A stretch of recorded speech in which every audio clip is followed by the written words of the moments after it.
Good afternoon, everybody. Thank you for joining our town hall. Be great if we could see one another, but for now, we'll continue in the Zoom format. Can everybody hear me okay? All right. Well, again, I'd like to start off by welcoming everybody. This is our first Zoom hall as we prepare to return back to work. My name is Armida Ornelas, interim president, LA Mission College. I want to take a moment to introduce our panelists that will be with us this afternoon to walk us through the return to work and the different county and district protocols as we're all gearing up for first day of instruction, which begins on Monday. So if we could have our panelists introduce ourselves. Vice President Larry Resendez, you want to kick us off? Sure. Good afternoon, everyone. It's great to see all of you. I'm Larry Resendez, Vice President, Student Services. Looking forward to spending some time with you, talking a little bit about return to work. Vice President Manner. Good afternoon, everybody. I'm Kimberly Manner. I'm the Acting Vice President of Academic Affairs. I've had the opportunity to meet a lot of you, but not all of you yet. So I'm looking forward to meeting you all, hopefully in person soon. And Vice President Parker. Hi, I'm Bob Parker. I'm the Vice President of Administrative Services here. And it's great to be with you today and to talk about returning to campus next week. Deputy Davis. Good afternoon, everybody. My name is Deputy Lee Davis, and I am the team leader here at Mission College Sheriff Station, and I'm looking forward to everybody's return back to the campus for added safety and security. And Andy, is Andy on the call? Yep. Hi, everyone. I'm Andy Good. I'm the Director of College Facilities here at Mission College. Looking forward to sharing some information with you guys about what we have going on. And Alejandro. Hey everyone, Alejandro Guzman, the PR manager for the college, and I'll be going over the Q&A portion of the session. Thank you. Thank you, everybody. I realize, so many of us on the panel are new. We're all introducing ourselves for the first time for many of you. Did I miss anyone? Any of our resources panelists? We are still waiting for a guest from the district office to join us, Dr. Yanette Martin, but she won't be joining the call for another half hour or so. Well, again, I want to welcome everybody. As you all know, I started as your interim president July 1st. It's been just over a month and a half, and it's been an exhilarating month and a half where this team that you see on the call has been focused on two major things: developing protocols for a safe and clean campus and focusing on our enrollment. Today, our enrollment numbers are probably at 72% or close to 72% pre-pandemic levels. And a lot of that reflects the situation we find ourselves in. But nonetheless, we are all coming together to figure out the best way possible, the safest way possible. I'll tell you, everyone on this panel can assure you, and Andy and Bob will speak more to this in a bit, but this campus is clean. We've invested in terms of duct cleaning, in terms of MERV 13 filters and PPE gear. All of you will come back to work and you'll see that you'll have masks at your desk, you'll have hand sanitizers, you'll have gloves, you'll have plexiglass. And if we skip a beat, let us know, because we've gone above and beyond to ensure that the campus is clean, and we've invested in safety so that people feel comfortable while being here. You all know that we fall under the jurisdiction of LA County's Public Health Department. We're obviously following the guidance, the rules that are set forth by the public, by the LA County's Public Health Department. all of the information that we're following is either in the LA County's website, the district's website, our website. But again, I want to encourage everyone, where you see gaps, let us know. We've tried our best to cross our T's, dot our I's, but until folks come back, we won't know every terrain that still needs to be covered. To give you a sense of what return to work looks like, our classified staff, our administrators are back. I particularly want to take a moment to thank our plant facilities folks, because our plant facilities folks never left. They've been back. Shout out to our team, our custodians, Bob Parker's team, Andy's team. Amazing job. The campus looks amazing. It's clean, and they've been our frontline workers. So thank you to our plant facilities folks. Our deans have been back. Again, our classified staff is back. Our classified staff, our administrators, people have come together to organize some very successful enrollment events. So thank you. Last Wednesday, we had our faculty, our staff and administrators, all hands on deck, helping students enroll through the process, letting them know about our programs, walking students through what it means to enroll, to get a student ID. So thank you everybody for all your efforts in helping our students through the onboarding. And we still have more to do. So there's a lot to talk about, so I'm going to pause for a second. I don't know if Yannette is on the call yet, probably not. And then we're going to open it up for some questions, but I'm going to pivot over and I'm going to have Vice President Parker start us off on the campus immediate protocols, what to expect when you first get to campus.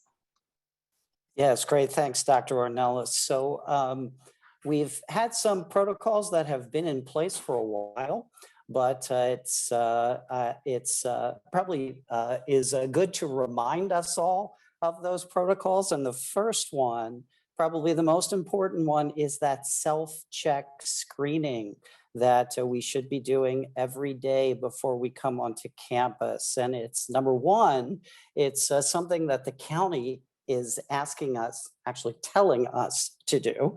But it serves a couple of purposes. First of all, it asks you some questions about how you're feeling.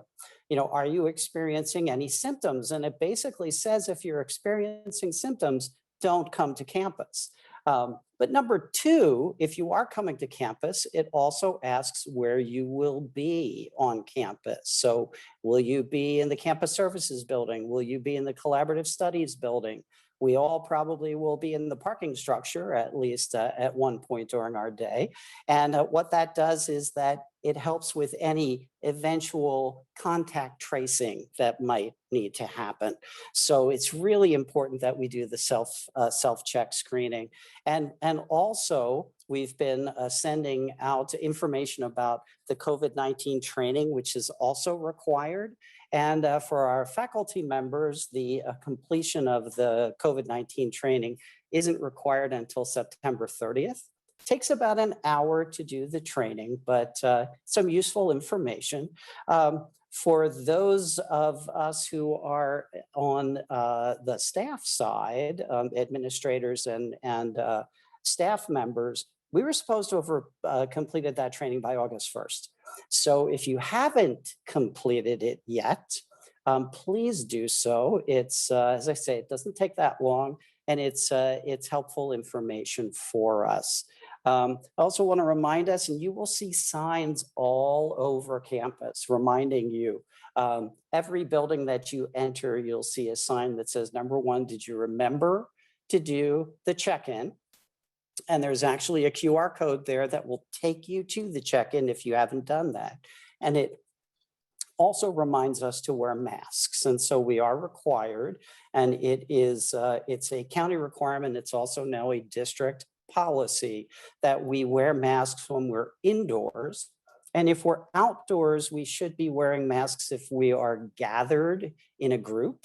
And they also recommend if you are not vaccinated, that you should be wearing a mask when you're outside. Now, let me spend a minute. I know Yanette's going to spend more time talking about the district policies that are now in place, but remember the district passed a policy a couple of weeks ago that said that you either need to be vaccinated or you need to have a recent COVID-19 test that shows that you're negative. The district is setting up testing on our campuses. We've been asked to identify a room that can be used for testing, and we're in the process of doing that. The testing will be done by an outside firm, Biocept. They're going to be coming in. They're also working on the IT processes that need to be in place. And those policies or procedures, I should say, are being developed to support those policies. Also, you will be receiving an email. I think we'll be getting that out tomorrow, that has the process for reporting a case if you are made aware of a case. And so what do I do? How do I report that case? What is the information that I need to submit? And that allows us to do the notifications. And remember, we are following the county guidelines for notifications. And the county guidelines for notifications tell us that we notify if there's been close contact. And remember, close contact is within 6 feet for 15 minutes or more of someone who has tested positive for COVID-19. So that's a close contact. And then an exposure would be if you were in an area where someone with COVID-19 had been located. So that's what we're doing, and that's how we're reporting those exposures and close contacts. And so with that, I will turn it over to Dr. Manner, who's going to give us a little bit of information, actually, I'm sure a lot of information about returning to campus for our classes. Thanks, VP Parker. So my concern is with the classroom, of course, and we've had a lot of questions about what the classroom is going to look like. So just so you know, everybody, again, I'm going to reiterate, everybody is required to do the self-check before entering a building, and then wear a mask inside buildings. There are going to be hand sanitizers throughout the campus, and we recommend that people, either wash their hands or sanitize frequently. But some of the questions have come up, like what happens in the classroom? There isn't currently a distancing requirement, right? It's not part of the county public health guidelines. So it's okay. People should be comfortable. So if they are more comfortable sitting away from others, that's good. If they don't mind sitting next to each other, that's fine. But if the questions have come up, what happens if somebody in class tests positive? And that's a valid concern. Again, there will be the contact tracing, the notifications to the people who were in the space with the positive test at the time. And really what happens depends on what your vaccination status is, right? So the LA County Department of Public Health has a guidance for COVID-19 exposure management in institutes of higher education. And in that they list the guidelines for who has to quarantine, who doesn't, how long you have to quarantine, who should be tested, and all of that. But what I want to encourage faculty to do as they're getting ready for this is to build into your semester flexibility, right? We don't expect that, well, the likelihood that somebody on campus will test positive is pretty high. The likelihood that many people will test positive is pretty low. So build into your syllabus, build into your semester. If you need to accommodate absences for students, what will you do, right? If a student has to quarantine who's in your class. And I would encourage flexibility with the students. I would encourage flexibility with your deadlines. Understanding that as we're recovering, that just like you were able to show flexibility during stay at home, we might have to exercise some flexibility as we come back. And I guess Jeanette is going to cover what a faculty member should do if a student says they've tested positive. But so I'll leave that to her. If you're a student on the call and you test positive, or you know of other students who test positive, they should notify their instructor so the instructor can notify the campus. Other questions that we've received have been about the cafeteria. You know, how do I eat when I'm on campus? So the servery will open in the fall.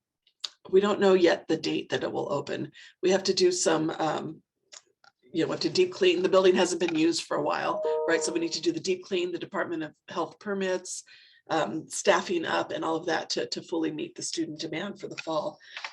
Our target is October for opening the cafeteria. There will be grab and go food at the bookstore when classes resume on Monday. And other questions that have come up is, will popular common areas such as cafeteria, amp building, campus center be open? So common areas will be open. They'll be disinfected regularly. And there will be live on-campus events unless something goes south. We're planning a theater production this fall. Audiences will be required to be masked. And students who are not vaccinated who are performing will be required to be masked even in the performance. But the library is going to be open. Library and the LRC will be open for students at least from 12 to 5 Monday through Thursday with tutoring, live face-to-face tutoring during that time. We're going to look at, expanding hours as we can get additional staffing available. And probably one of the most important questions is, what about the restroom, right? If you're going to spend any time on campus, will restrooms be open? And there will be at least one restroom open in each building. And I'll let Andy speak more to that when he talks. But I think that pretty much covers student experience and faculty experience. Faculty have also asked me questions. Do I still have to get permission to come to campus? No, we're open. Just use your Safe app, check in, answer those questions. As long as you're symptom-free, you're welcome on campus. You're welcome in your offices. Students are welcome on campus. And let's hope we have a really productive fall semester. I'm going to turn it over to Dr. Resendez now. Thank you, Dr. Manner. So hello, everyone. Again, I'm Larry Resendez, Vice President of Student Services. It's great to see all of you. First and foremost, I just want to wish you all well. I hope that you're all safe and healthy and your loved ones as well. Just want you to know Student Services is here to support our faculty and clearly our students. We have, over the course of the last year and a half, learned a lot from being in this environment, working remotely, and now coming back to campus. And I feel like we're better for it. We are more nimble, more able to support students kind of where they're at. So a lot of our students prefer support remotely. We will continue to offer that support. However, we recognize that a lot of our students were really missing out on the in-person experience. So we're here for those students as well. So the way things are working right now, and I want to do a shout out to our classified staff who are back full-time, our administration, our plant facilities folks who've been keeping our campus so pristine. Because our classified staff are back 100%, that means that our offices are essentially full of folks who can help and assist. And we've been having some very successful events, enrollment events, typically on Wednesdays, but we've been extending that now to other days of the week to offer students sort of a one-stop shop opportunity to come into our Learning Resource Center and get all the things that they need, whether it's help with admissions, financial aid, counseling, or special services. So those events are going really well. Just for your information, our counseling faculty are putting together a plan with a goal of 50% in-person services in the fall. Right now, we're at a schedule about 40% of our services will be provided in person, but our counselors will also be offering services remotely as they have been for the last year and a half. They've gotten quite good at it. I know we have a lot of counselors here and they can provide great support remotely, but we will have folks available for students who want to be seen in person. So that's all going to be happening in the fall. We are looking at our hours of operation. We're trying to keep them as consistent as how they've been in the past. We're looking at 8:30 to 5, but also having late hours. We do have some challenges and we're working on those challenges. I'm working closely with Dr. Anellis, the deans and student services to look at our evening shifts. Right now we're down some evening shifts. We call it B shift, and we need to add some folks to allow us to extend our hours, because we would really love to be able to provide services up until 7 o'clock, at least Monday through Thursday. So we're working on that, and I want you all to know that. So those are a few things happening. And just to give you a sense of what the Student Services Division looks like, our core services, as you probably are well aware, are admissions and records, financial aid, and counseling. Those are the areas that are most in demand, the ones that students really need. But we also have several other programs: EOPS, Dsps, our Veterans Resource Center, our International Students Program, our TRIO program. We have CalWorks and Foster Kinship Care Education, our Student Success Center, which encompasses the Dream Resource Center, our Center for Wellness, and our Student Health Center. We have Outreach and Recruitment, LA College Promise, Career Center, Transfer Center, ASO, and Athletics. So there's quite a few things, going on in student services. Just know that for our faculty, for our staff, for our students, we're here for you. And certainly if you have any questions, you can direct them to me. I'll put my information in the chat. I'm sure most of you know it, but it's a pleasure seeing you all. I know there's a few questions I think we're going to get to here in a bit that I might be able to respond to, but I think I'm going to wait for the Q&A on that. Thank you. Well, I'll go ahead and take over from Larry here. Sorry, Andy. I didn't do a very good transition. Hey, my buddy, my friend who does such a great job, Mr. Andy Good, who takes care of our campus and keeps it so clean. I'm so sorry, Andy. That's all right. It's all right. We got it. But I'd like to say welcome to everybody. Thank you for coming. I know that everybody is anxious and looking, as we look forward to next week with everybody coming back, and the more information everybody has, the better, right? But real quick, I would like to, also, tip my hat to Dr. Anellis, VP Manor, VP Parker, since they came on board. They've been here every day. And VP Resendez, much like myself, during this whole thing for the last 18 months, has pretty much been here every day. He and I have seen each other, I think, every day in the last 18 months. So I would just like to tip my hat to our administration. They are here. They are working to make things happen. So on that note, let's give you guys a general idea of what's what. We have laid in an extremely large supply of PPE for everybody. When everybody returns to campus, you should find, at the minimum, at your workstation or in your office, you should find Clorox wipes, a bottle of hand sanitizer, and a face shield, as well as a box of masks. Those are yours in your offices. They should be stocked and ready to go. If you come in and they're not, please let us know so we can get those items out to you right away. Dr. Manor and myself have had a discussion about placing some hand sanitizer and single-use face masks in the open classrooms. We will be moving on that this week to get it in place. When it comes to campus, when you come in, we've placed touchless Perel hand sanitizer dispensers by every entrance door. When you come in, you can reach over, get a shot, rub it on your hands, and you're ready to go. Right? That's first and foremost when you walk in on campus. Open restrooms, that came up. So we will not have every restroom on campus, but all staff restrooms and most single-use restrooms, as well as at least one public set of restrooms, will be open in every building. If a building has a heavier class load taking place in person, we will open additional facilities to accommodate those classes. And that is to allow our staff to have more free time to hit the heavier use areas in the common space. Because again, if we're not 100% occupied, I don't need to open up 100% of the restrooms and dedicate the manpower to every restroom that's going to be required. So what are we doing? So daily, every restroom will be cleaned daily, serviced regularly, and disinfected daily using an electrostatic sprayer. And I'm sure you've all seen them on the news. They're the one walk around guy's got a backpack or a little cart he's pulling around, and he's basically fogging the space. Every space on campus, office, not private office, but general space, bathroom, classroom will be getting that daily. All right. The goal is to have a clean break between calendar days in our classrooms, especially, but in our bathrooms and as many common areas as I can possibly do. With that in mind, is there anything, other than that you'll see outside of normal cleaning? No, but you should see us. We should be visible, and we are still working at bringing on additional temps to help us over the next year. We've created a cleaning grid based on academic affairs in-person class schedule. And that allows me to ensure that every classroom that is being used is cleaned and disinfected daily. So all spaces in use will receive that treatment every day.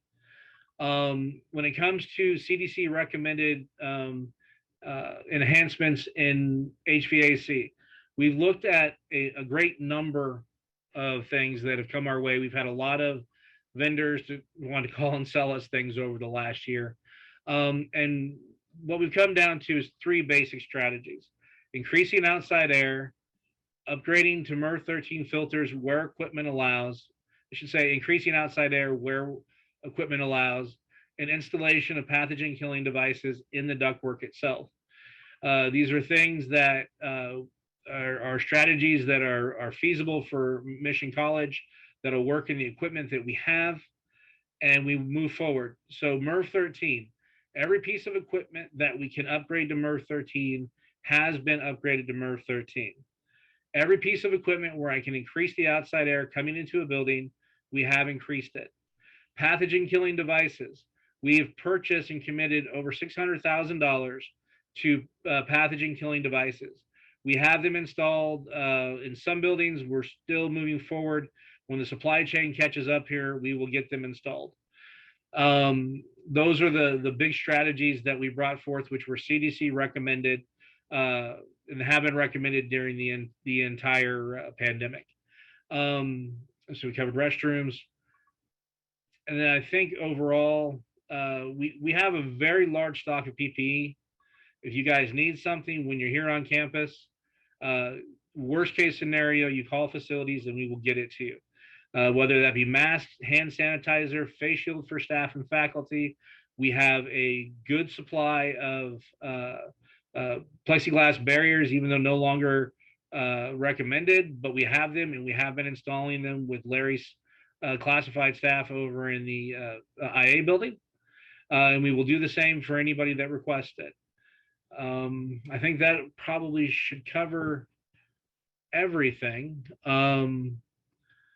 So I'll go ahead and we'll go ahead and turn it over to Alejandro to let's see what we got for Q&A questions. Excellent. Thanks, Andy.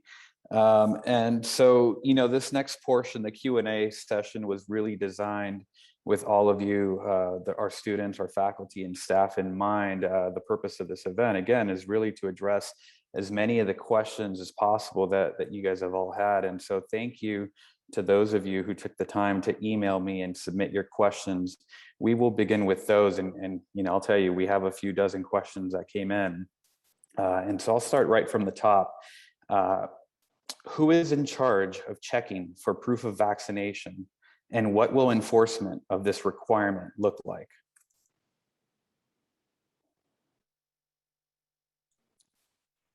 So, and I believe VP Bob Parker had provided a response to this.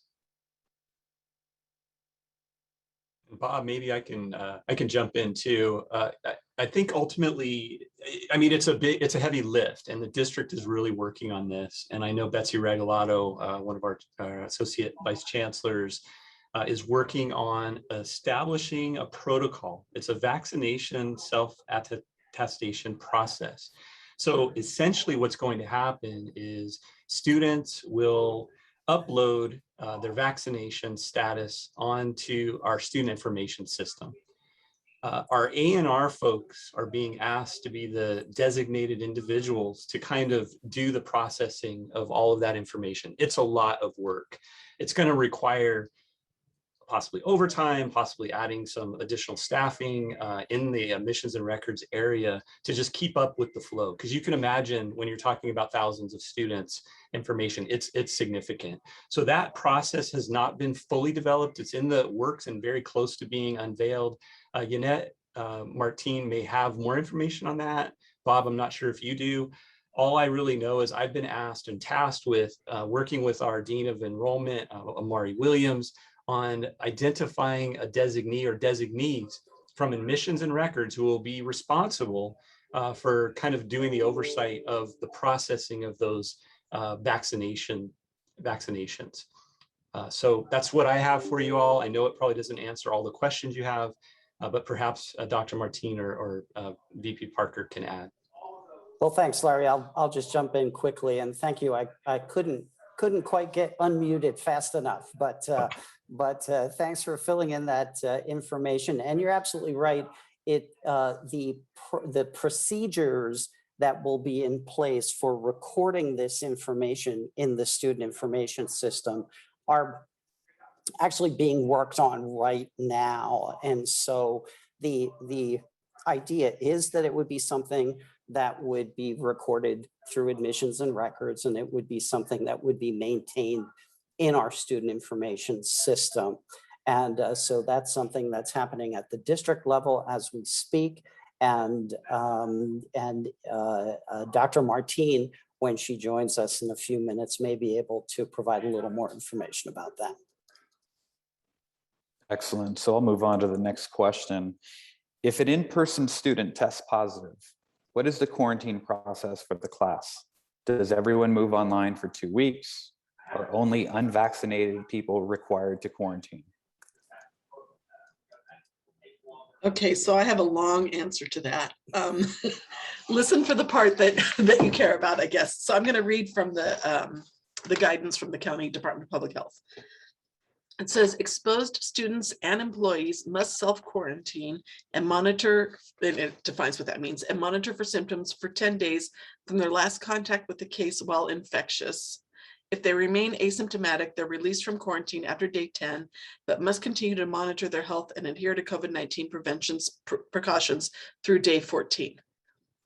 However, asymptomatic students who are fully vaccinated and who are a close contact of a confirmed COVID-19 case may undergo a modified quarantine under certain conditions. So if you're not vaccinated and you're exposed, you must quarantine.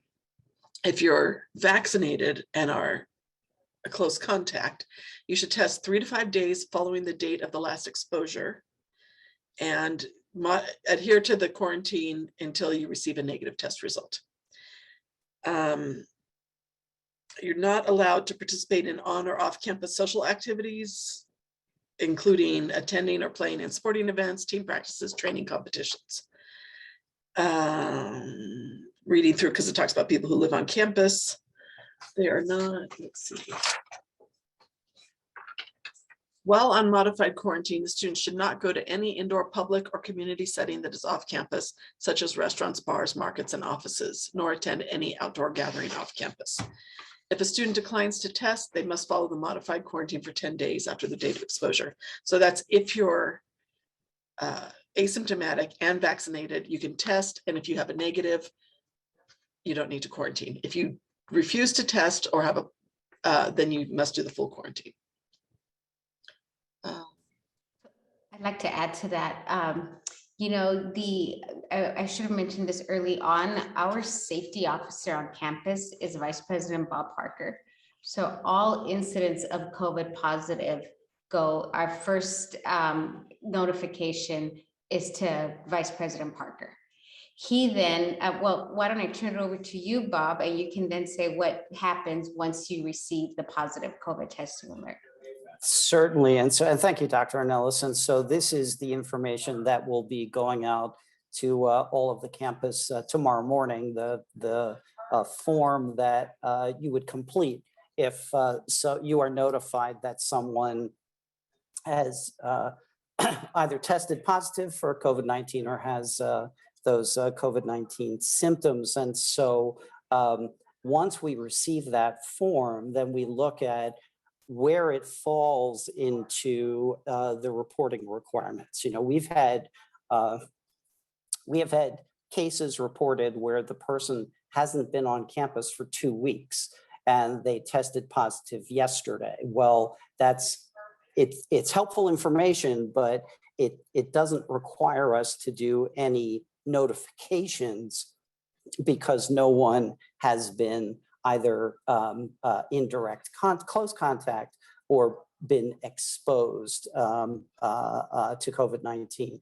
But we would then, looking at the information that's provided, we would do the notifications to let people know if there was a close contact or if there was an exposure, letting those people know what they should do, the steps that they should take, and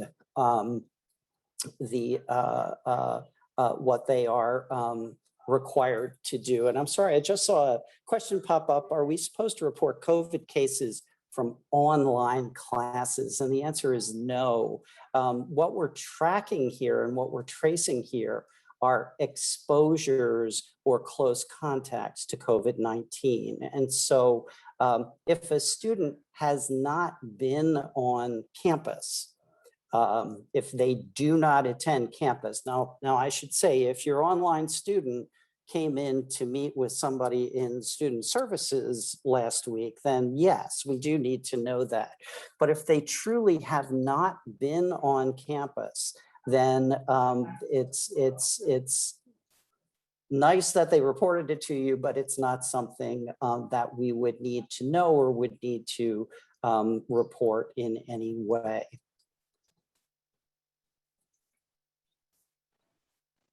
Excellent, thank you. So I'll move on to the next question. And I know this question's already come up a couple times in the chat, so I'm glad we're going to be able to answer it for you.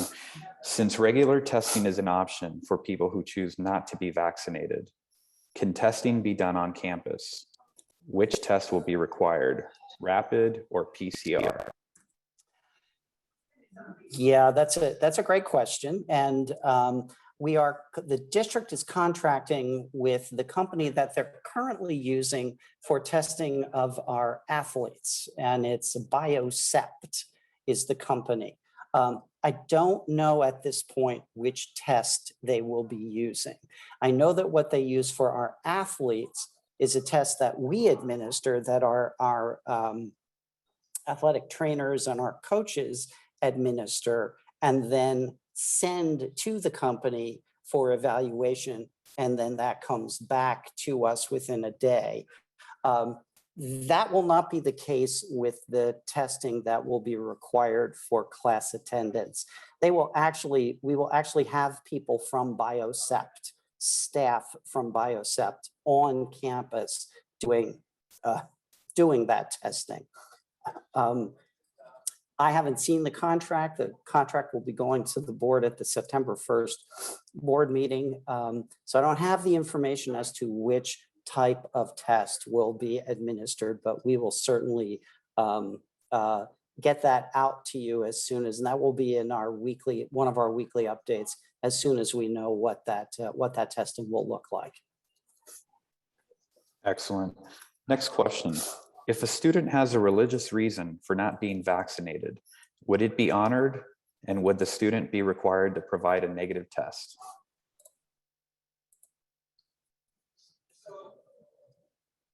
So I'll jump in on that. The student would have to go through the process of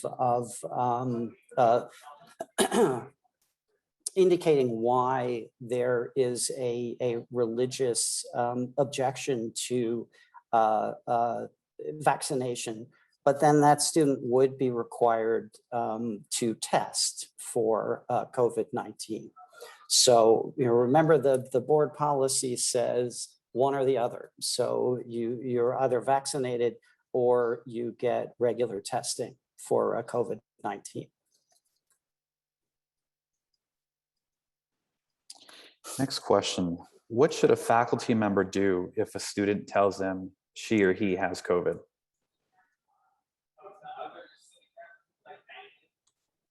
I'll answer that. So the faculty member should report it to their dean, to me, and the president. And then we'll follow through. Next question. Will students be alerted if a classmate tests positive?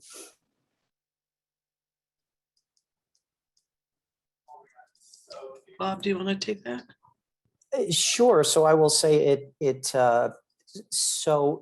goes back to the close contact or exposure. So if it's determined that that student testing positive has resulted in either a close contact or an exposure to the other students in class, then yes, those students would be notified. And who should students alert if they test positive? Well, I'm sorry, go ahead, Kimberly. I think you. Yeah, I think the students should alert their instructor, and then the instructor will take it from there. Thank you. And next question. If a student doesn't adhere to safety protocol, whose responsibility is it to handle the situation? So I think I should jump in on that. This actually can become a conduct issue. It doesn't necessarily have to be. Let's just address first that masking is required.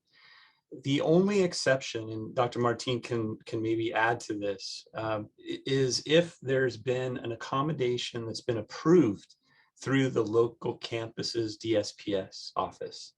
So if that process has been followed and an accommodation has been arranged with proper documentation that would preclude a student from wearing a mask, that should be the only exception. Religious reasons, other reasons beyond that are not going to be acceptable to prevent someone from wearing a mask. The reason I mention it as a conduct issue is just that students are expected to adhere to policies and procedures from the district, and this would be potentially in violation of the policy. And so if you have a situation, let's say as a faculty member, where a student is not adhering, it can be referred to the Office of Student Discipline. Our dean, Ludi Viegas Vidal, is the dean of discipline, so she would need to be notified. If in the event, and hopefully this would not happen, a student becomes disruptive or even aggressive about the mask, being asked to wear the mask, that would be a situation where if it couldn't be de-escalated, that you would contact campus security, Deputy Davis and his team, so that they could come in and help to sort of remedy the situation. Again, we're hopeful that that wouldn't happen. We've had a lot of events on campus. We've had very, very little difficulty with students adhering to the mask policy. So we're not anticipating much of this, but we recognize that there's concerns from faculty that it could happen. So we do want you to know there's support in dealing with that. And I'm also another point of contact. You could always reach me by cell phone if need be to consult about an issue that you might be having with a student. I'd like to elaborate a little bit. Thank you, VP Resendez. So, I think this is a great question, and we've gotten this question from faculty a number of times now, and that comes down to, what do I do if I'm in class and a student refuses to put on a mask? And again, because it's a board policy, right? Instructors are expected to say to the student, please put on a mask. Okay, hopefully that will resolve the situation. In the event that it doesn't, the faculty member is supposed to ask the student to leave the classroom. Okay, in the event that the student doesn't leave the classroom, that's where we would prefer to you first contact your administrator, your dean, your vice president, and have administration mediate the situation. I think you call your Deputy Davis in the event that we have an issue that's escalated. But we want to make this as a safe environment for our students, a comfortable environment, but yet address to safety protocols. So again, faculty members, you have a student that isn't wearing a mask, ask them to put on a mask. If they refuse, ask them to leave the classroom. If they don't, that's where administration comes in. If it escalates, we'll call the deputy. So hope that helps. Excellent. Thank you, President and Vice President. So that sort of wraps up the COVID policies and procedures questions that we received. And because we've kind of segmented these into different areas. And now we're going to move on to questions that we received from people regarding student services and campus life type of issues. And so for the first question is, will the cafeteria be open? And I'm also going to combine it and throw in there the second question, which is, will there be grab and go food available at the student store?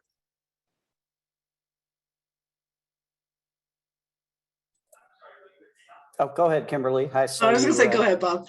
The cafeteria will open hopefully in October. We're getting it ready to reopen now. The grab and go will be available, well, starting next week, right, Bob? Absolutely, yeah. So as of Monday, August 30th, grab and go will be available in the student store. Please stop by. And as Kimberly says, we are working on getting everything in place for the cafeteria to be open. And Kimberly, correct me if I'm wrong, we're also talking about the coffee service in the campus center? We're talking about it, yes. Okay. We're working on it. We'll send out an announcement when it's available. Great, thanks. That's going to be an exciting one right there. Just quickly, Alejandra, I don't know if Zola has joined the call, but for those of you who are wondering what the grab and go consists of, while we get the cafeteria up to speed, the last I heard from Zoila, our student store will include the sandwiches and salads. So we're working on it.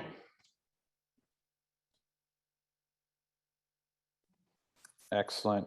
And so the next question is, will the food pantry be open? And the food pantry is the ASO service provided on campus for students in need of food. Sure, I can take that one. Yeah, I'm excited to mention that we are looking forward to restocking the food pantry. We haven't had it stocked for some time, and Robert Crosley, our ASO advisor, who handles a lot of our basic needs service areas, will be getting the food pantry restocked, and then we'll be putting out days and times that the food pantry will be open for in-person pickup. We may do some curbside things, but we'll have our food pantry open down in our campus center, lower level, and also a process for folks coming in and getting that support. Excellent. And since we're on the topic of food, I did see a couple questions come in the chat that are very relevant. So I'm going to go ahead and ask those as well. One question was, can we bring food to class and eat in class? And then the second question was, where will students be able to eat their food? That's we don't have an answer to that. Has Yanette joined the call yet? No. Okay, let's put that question on the parking lot for Yanette, Alejandro. We'll circle back. Excellent. Okay, the next question, will popular common areas, the cafeteria, the AMP building, the campus center be open? I think that yes. So the answer to that is yes. And Andy, correct me if I'm wrong, but we are including those spaces in the overall cleaning grid that we're developing to make sure that spaces are cleaned and disinfected on a regular basis. Correct. And so they'll be open. One thing I will say is, right now, drinking fountains will not be available. Yeah. I will say that. So you should bring a hydro flask with you, or a bottle of water for class, or to have with you on campus, because right now it's being recommended that we do not have the drinking fountains turned on.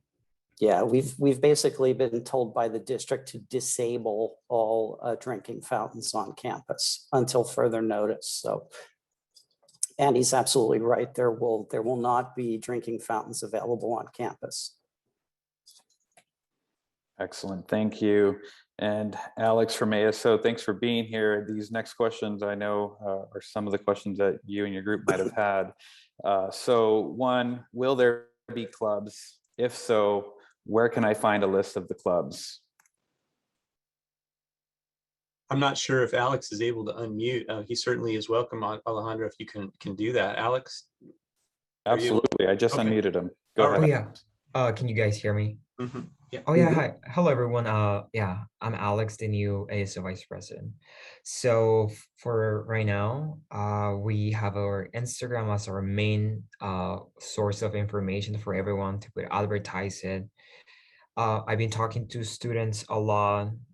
They've been asking for clubs and everything. I could give you the list on the chat, all the clubs, but if students are interested in clubs, they could go to our Instagram, or we could give you my advisor's email, so they can reach out to him, and we could tell them a little bit more about clubs. I do have a question, well, more like a point of information. We have scheduled Club Rush for August 30th from 10 a.m. to 12. We are for now we have at least 5 to 6 clubs are gonna be there. We are gonna wear a mask. We're gonna have Clorox wipes. We're gonna have hand sanitizer, and hopefully we can get the plexiglass for the tables. Yeah, that's all from my end. Anything else regarding ASO or clubs? That's it for now. Thank you, Alex. All right. The next question is, will there be live on-campus events like concerts, theater productions, guest speakers, film screenings? Yes, there will. So we already have a theater production scheduled, following the guidelines from the LA County Department of Public Health. During rehearsals, the students, the actors will be wearing masks. If they're vaccinated, right now, Department of Public Health says they can unmask during performances. The audience will be wearing masks. We've already had a couple of events, a few events with our August 7th grand opening and our Triple-E events where we have had the campus community, the immediate community come onto campus. Again, following all the safety protocols. Thank you. Will the library be open for students to spend time in and work? Yes. Currently, we're anticipating the hours will be 12 to 5, Monday through Thursday. We're going to look at expanding those hours. The LRC is also open with tutors available from 12 to 5, and tutors will continue to be available online. Can I meet face-to-face with someone in counseling? Sure. Yes, there will be in-person counseling provided per the MOU, the Memorandum of Understanding between our counselors at AFT 1521. We have determined that there's a goal of 50% of in-person services. So we are already moving up towards that goal. We're at about 40%. So we'll continue to work towards the 50% in-person services. So if students have an interest in meeting a counselor in person, they will have that option. So.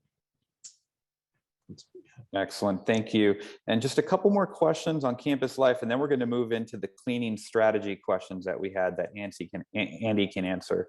So the next question is, will the DSPS office open for test taking and other in-person services? Well, first, in-person services will be provided for students through the DSPS office. When it comes to test proctoring, we call it test taking, those are going to be arranged on a case-by-case basis. And I've designated Adrian Gonzalez, one of our classified staff in the DSPS office, to be the point of contact. So we're reviewing those on a case-by-case basis. As faculty know, those accommodations need to be approved before we can make arrangements to do test proctoring. So if anyone has questions about that, they can take it up with Adrian or myself. Is the Student Health Center open, and can I get vaccinated on campus? Yes and yes. We're working on the actual vaccination days and times. So I am in touch with the Student Health Center administration, the vaccination coordinator on getting those days and times set up. And those vaccinations can be not just for students, but also for faculty, staff, and community members. Thank you. So now we're going to move into the questions regarding the cleaning strategy, where Andy will be able to answer. The first question: have the air filtration systems been updated in all classrooms and common areas? All right, so as I spoke before, we looked at CDC recommendations for enhancement of HVAC systems. And where possible, we have increased the outside air and we have installed MERV 13 filters. We are working on installing pathogen killing devices in the HVAC systems in all buildings, but we are not done with all buildings yet. The big hang up in that is the supply chain, as everybody knows. We've committed funds, we've written POs. When the UV systems come in, they will be installed. So those are our three strategies, and they're the ones that are the most appropriate for the HVAC systems that we have here at Mission College. Thank you, Andy. Next question: are the public restrooms open on campus? And again, we will make sure that there is a public restroom in every building open for use by students and staff. All staff restrooms will be open, and most of the single-use restrooms, which we have very few of, will be open from a gender-neutral perspective.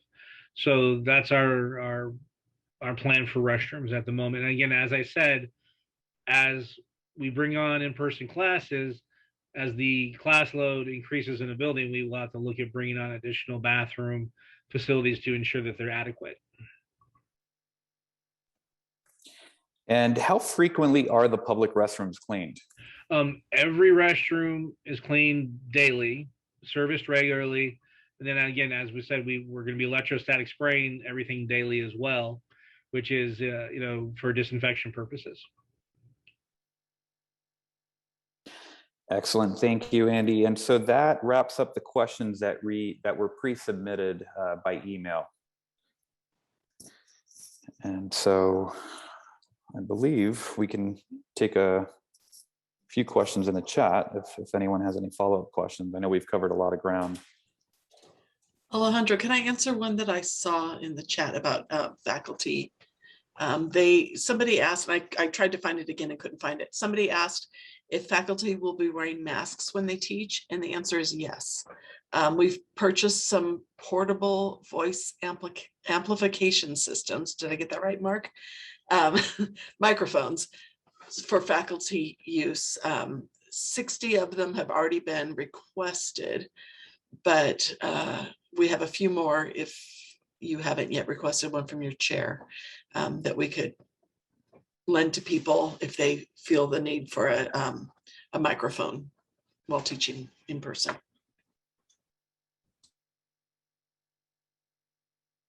Excellent. Yeah, thank you. And if anyone else saw any questions in the chat that haven't been addressed, feel free to address them now. While folks look at the chat, I do want to add that at this point, about 22% of our classes are in person.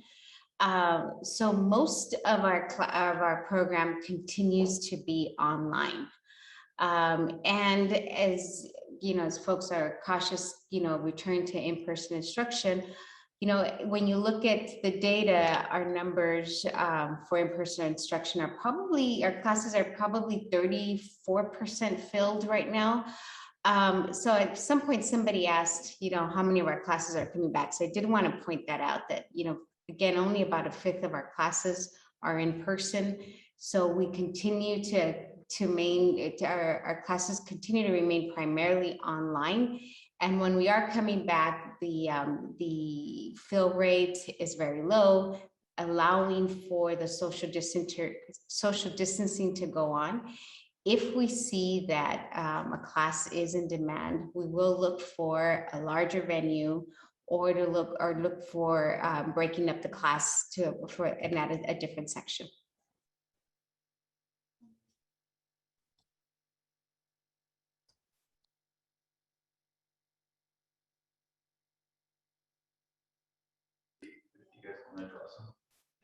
Okay, you want to? All right, so I'm just going to go quickly through the chat to see if I can pick up some questions that haven't been answered. There were a lot of good questions.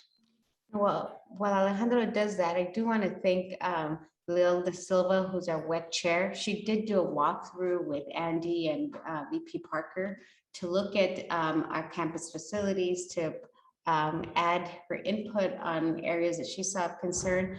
Lil, I don't know if you have anything to add in terms of campus protocols or your observation from the working from the WEC perspective. She's muted. Can we unmute the Laramie Alejandro? Lil.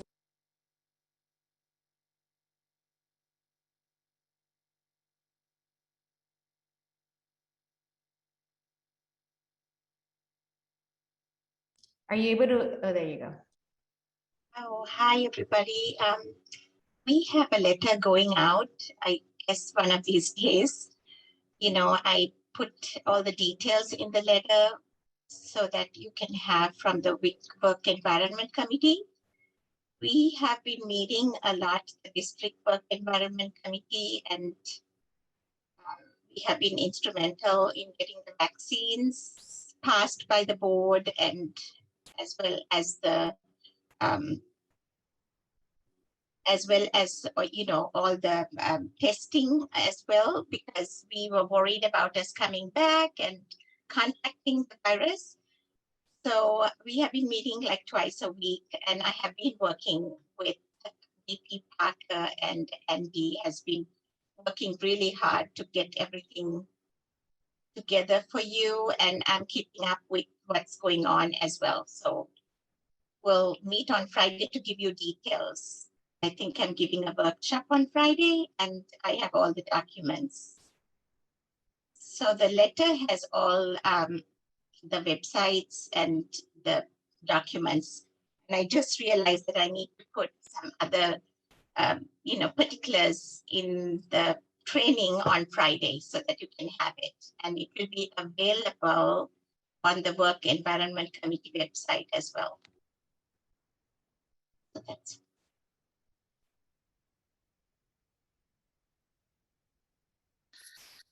All right, thank you, everyone. So I think we're 5 minutes past the end of the event. All right. Well, I think we managed. Well, we did get through all of our questions that were submitted. I think we got through most of the chat. Are there any burning questions before we end our town hall?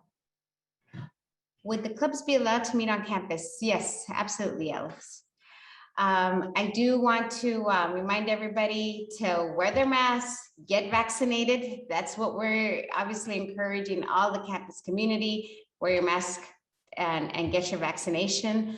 And of course, Thursday will be our flex day. I hope to see everyone there. All campus employees are encouraged to attend. I particularly want to encourage our classified. I understand this is the first time that we'll be opening up to all of our campus employees. So I look forward to having all of you there at Flex Day from 9 to 12 on Thursday. So thank you again, everybody. Thank you to our resources on the Zoom. Thank you to our vice presidents, and Andy, Alejandro for narrating, for walking us through the questions. So I hope this was helpful. We will get all of the questions in a more reader-friendly format and post them on our welcome back landing page on the website, so you have answers to all the questions. I'm sure more questions will come up when you come to campus, when you're in your classrooms. Talk to your deans, email us, let us know if there are gaps. We are trying our best to foresee issues. If there's something we missed, please reach out and let us know. Okay? Thank you, everybody, and we'll see you on Thursday. Have a wonderful afternoon. Bye.